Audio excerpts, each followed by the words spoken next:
Ah, il va encore parler. Monsieur Simon, venez s'il vous plaît. Vous voyez, le président de la République, dans son récent discours, a prononcé quelques noms, les noms de quelques jeunes Camerounais qui s'illustrent très positivement tant à l'étranger qu'au Cameroun. Et ce monsieur qui est à ma droite maintenant mérite votre attention. C'est un porteur, ou alors c'est le porteur de l'un des projets les plus en vue de l'heure, sur le plan du digital, sur le plan de la vente de la destination du Cameroun à l'extérieur, sur le plan de l'encadrement des Camerounais de l'étranger. Et croyez-moi, il est apprécié à sa juste valeur parce que ses efforts contribuent véritablement à connecter nos frères et sœurs de la diaspora, au même titre que Camel Vision Diaspora. Ce monsieur à lui seul a pu monter un réseau de plus de 150 000 Camerounais. Et pour cela, je vais vous prier de l'applaudir encore très fort, s'il vous plaît. Aujourd'hui, on fonctionne en réseautage. C'est très important, je n'en dirai pas plus. J'ai juste voulu attirer votre attention pour que vous puissiez la lui accorder juste après moi. Philippe Simon, merci de nous avoir retrouvés. Ce magnifique public qui est avec nous depuis 14 heures est concentré et écoute. Merci beaucoup tout le monde. Bonsoir et bon appétit. Je vois beaucoup de sourires, donc ça se présume que ce qu'on mange est bon. Et merci beaucoup à la famille qui nous reçoit tous ici. On est là pour un événement heureux, n'est-ce pas?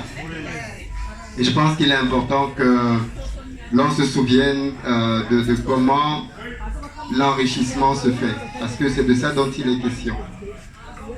Moi, je m'appelle Philippe Simon. Pour ceux d'entre vous qui ne me connaissent pas encore, je suis parti du Cameroun en 2008 pour aller faire mes études d'ingénieur en France.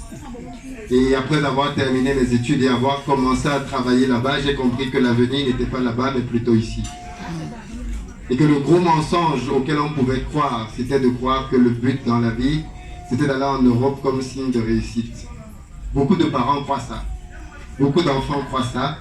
Et quand on arrive là-bas et qu'on vit là-bas, on se rend compte qu'on est dans des pays qui sont entièrement construits, dans lesquels il n'y a plus rien à faire, et dans lesquels on est obligé de vivre dans un rythme de vie assez routinier. Vous savez, face à une situation, on a deux manières de voir. Soit on voit le problème, soit on voit l'opportunité. Et le fait que nos pays aient autant de difficultés, en réalité, sont autant d'opportunités. Ceux d'entre vous qui ont déjà fait l'étranger comprennent bien de quoi je parle. Et quand j'ai pris conscience justement du fait que mon avenir, celui de ma famille, mais aussi finalement des Africains étaient en Afrique, j'ai décidé de rentrer pour m'investir pleinement sur ce continent. Et à force de le faire, des camarades de classe qui étaient en Europe ont commencé à être très intrigués parce qu'en réalité, il faut que je vous dise quelque chose de très vrai. Peu importe où les Africains sont dans le monde, leur cœur est en Afrique. Ils peuvent ne pas rentrer pour différentes raisons, mais leur cœur est ici. Et donc quand ils voient qu'il y a un frère qui fait des choses au pays et que ça marche, forcément ça donne envie à d'autres de se lancer. Et c'est comme ça que j'ai commencé à partager mon aventure au travers de différents médias, les réseaux sociaux, ce qu'on appelle les réseaux sociaux aujourd'hui, et au travers d'une page qui s'appelle Investir au pays. Aussi simple que ça. Et il se trouve qu'en très peu de temps, cette page-là a beaucoup fonctionné. Et la dame que vous voyez là aujourd'hui est l'un des résultats de ce travail-là. Parce qu'en fait, c'est une dame qui... J'ai commencé ce travail de manière publique depuis 3 ans. Pratiquement 3 ans, dans quelques jours, ça va faire 3 ans. Et il y a à peu près un peu plus de 2 ans, elle a découvert le travail que je faisais sur Internet. Et ça a résonné en elle. Parce que tout comme moi, finalement, on se rend compte que ce n'est pas une question d'âge, ni de génération, ni de sexe. Je suis un homme, c'est une femme. Mais elle a senti en elle le besoin de redonner à l'Afrique. Le besoin de venir et de contribuer à faire que les choses soient bien ici. Et elle a donc décidé, tout comme moi, à son niveau, de prendre ses économies, de beaucoup d'années de travail et de sacrifice. C'est pas de l'argent volé, c'est pas de l'argent ramassé, c'est de l'argent sacrificiel, obtenu durement. Et elle a décidé de venir le risquer dans son pays. Mais si elle l'a fait, c'est bien parce qu'elle voit aussi, tout comme moi, l'énorme potentiel qu'il y a dans ce pays. Et elle est venue et elle a misé dans un institut de beauté dans lequel elle a décidé de faire des choses bien et les choses en grand. Et je suis très content de voir ce qu'elle fait ici, parce qu'elle ne fait pas simplement qu'un salon de coiffure, parce que l'un des messages que je tiens aussi, c'est de dire à la diaspora, quand on rentre au pays, il faut faire les choses bien. Il ne faut pas venir faire les choses comme si on n'avait pas voyagé dans le monde et comme si on n'avait pas vu ce que les autres pouvaient faire. On n'a aucun complexe à avoir. On n'est pas moins intelligent, moins brillant que les autres.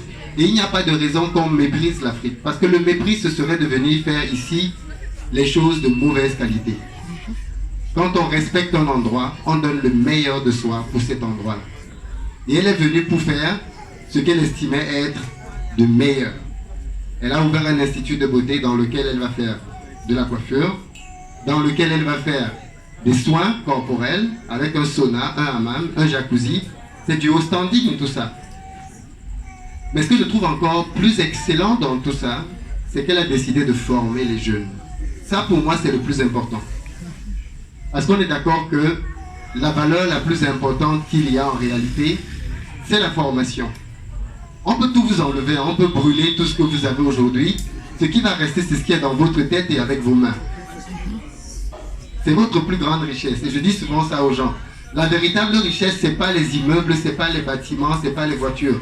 C'est ce que tu as dans ta tête et dans ton cœur. Si on t'enlève tout, tu peux recommencer. Mais ceux qui ont peur, c'est ceux qui n'ont rien dans la tête et très peu dans le cœur. Eux, si tu leur retires ce qu'ils ont volé, ils ne savent pas par où recommencer. Malheureusement.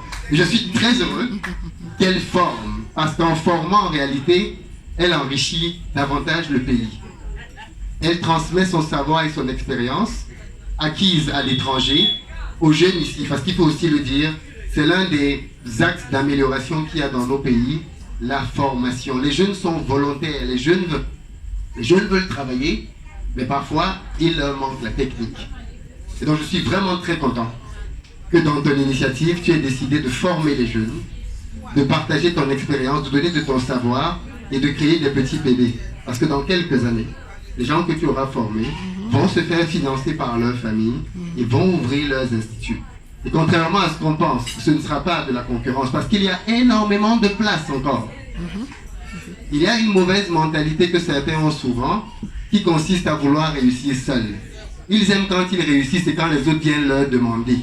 Ils aiment quand tout le monde vient frapper à leur porte matin, midi, soir pour avoir le loisir de raconter partout que j'ai aidé tel, j'ai aidé tel. Cette mentalité-là ne nous aide pas. Une des choses que j'ai apprises de ma mère, c'est que le véritable bonheur, c'est quand on est plusieurs à le partager. Et on doit travailler à ce que d'autres personnes s'enrichissent. Parce que pour que notre pays émerge, on n'a pas besoin d'avoir un milliardaire. On a besoin que les multimilliardaires deviennent nombreux ici.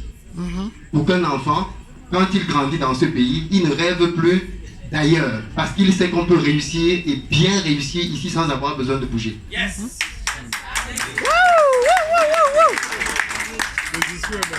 Donc, on a besoin que ce genre de personnes réussissent. Parce que sa réussite va ouvrir davantage de portes. Sa réussite va inspirer davantage de personnes à l'étranger qui vont revenir comme elle faire des choses ici. Sa réussite va susciter aussi des gens qui sont ici pour qu'ils réalisent que le paradis, ce n'est pas là-bas. Le paradis, c'est là où tu décides de le faire. Il y a des gens en Europe, si on vous montre ce qu'ils vivent là-bas, vous n'aurez pas envie d'aller là-bas une seule seconde. Et il y a des gens en Afrique, si on montre le style de vie qu'ils ont, on va croire qu'ils sont aux États-Unis. Parce qu'en réalité, l'une des choses que j'ai apprises dans la vie, c'est que la richesse, ce n'est pas un endroit. La richesse, c'est toi-même qui décides de la créer autour de toi. Et dans ce pays, si on travaille, si on s'en donne les moyens, on peut faire des choses extraordinaires. C'est mon pari. J'en récolte les fruits chaque jour.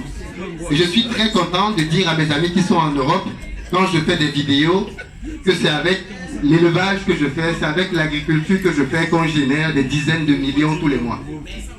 Des sommes qu'on ne voit pas en Europe. Et qui sont possibles ici. Donc merci de nous faire rêver, de nous faire réaliser que c'est ici que les choses se passent. Quand on vient en Afrique, et moi je voyage beaucoup en Afrique, on se rend compte qu'il y a des Chinois, ça on le sait, mais on se rend compte qu'il y a des Polonais, des Turcs. Ces gens-là ne parlent ni le français ni l'anglais. Qu'est-ce qu'ils font ici? C'est parce qu'ils voient ici ce que nous-mêmes on ne voit pas. Ils voient la richesse qu'il y a chez nous qu'on ne voit pas. Et la pire chose qui se passe en Afrique, c'est que des gens viennent s'enrichir en Afrique et les Africains les regardent. C'est souillant, hein?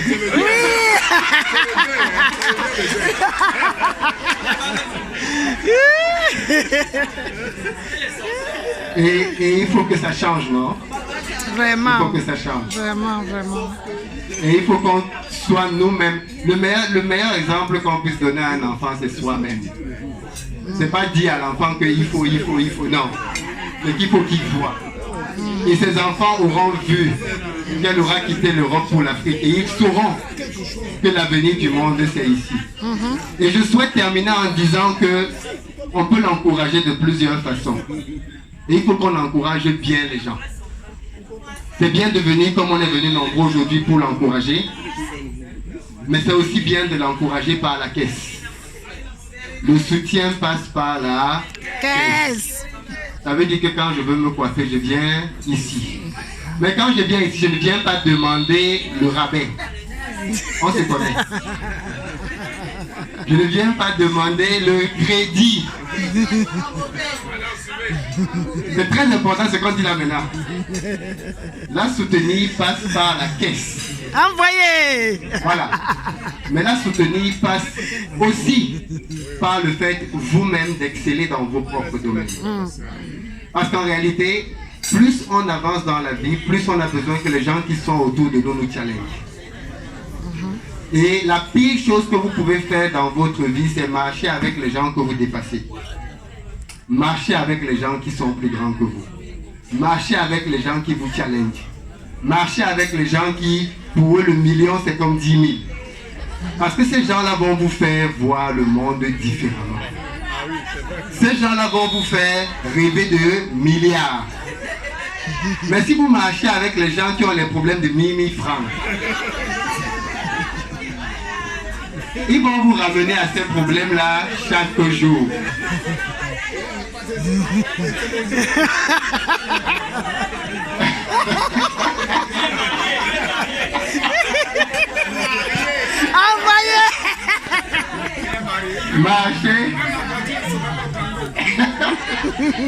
Marcher avec les gens qui réussissent. Parce qu'on apprend à réussir avec les gens qui ont réussi et on apprend à échouer avec les gens qui ont échoué. Quand vous marchez avec les gens qui ont échoué, ils vont toujours vous effrayer. Ils vont toujours vous dire que c'est trop dur. Ils vont toujours vous dire qu'il y a la malchance dans ce pays. Ils vont vous dire qu'il y a la sorcellerie. Ils vont vous dire qu'il y a le femme-là. Ils vont vous faire comprendre que ça ne sert à rien d'essayer. Tu vas perdre ton temps et ton argent là-bas. Séparez-vous de ce genre de personnes. Marchez avec les gens qui rêvent grand. Marchez avec les gens qui réalisent de grandes choses. Et à force de marcher avec ces gens-là, sans même vous en rendre compte, vous-même, votre standing va augmenter.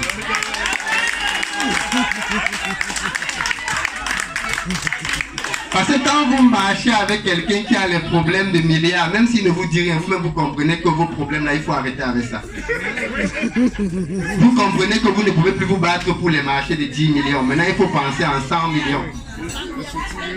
Vous savez que le rêve, ça c'est qui me se dépasse souvent. Le rêve est gratuit, non?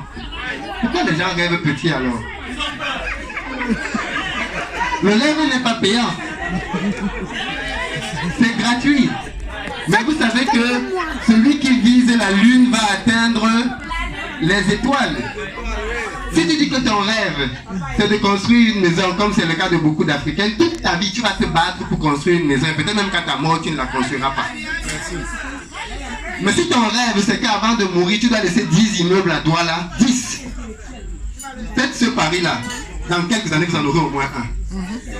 C'est la magie de voir grand. Si vous commencez à voir grand, tout va changer dans vos vies. Ça vient changer, n'est-ce pas? Voilà.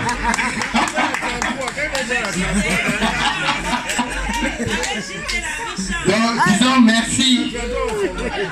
Merci beaucoup à la famille qui nous reçoit. Merci pour ce sacrifice. Merci pour ces efforts.